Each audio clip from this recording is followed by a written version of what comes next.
കടലപ്പരിപ്പും പാലക്കും ഒന്ന് കറി ഉണ്ടാക്കുന്നത്. അതിന് ആവശ്യമുള്ള സാധനം പാലക്ക്, വെള്ളുള്ളി, പച്ചമുളക്, കടലപ്പരിപ്പ്. ഇതിൽ മഞ്ഞൾപ്പൊടി, ഉപ്പ് മാത്രം ഇട്ടിട്ടുള്ളൂ. ഇതിൽ തക്കാളി ഇടണ്ട.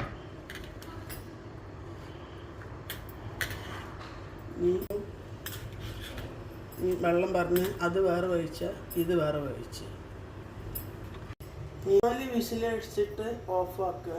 എല്ലാം വേണം, ബന്ധു പൊടിയണം. വെളിച്ചെണ്ണ പറഞ്ഞ് കടുക് പൊടി തരച്ച് ഇതിൽ ആവശ്യത്തിനുള്ള ഉപ്പ് കടലപ്പരിപ്പിലിട്ട് ആവശ്യത്തിന്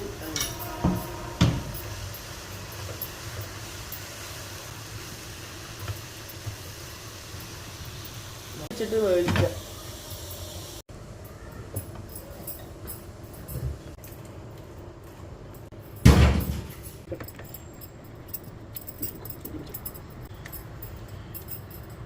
ഇപ്പം പരിപ്പും പാലക്കും കറി റെഡി.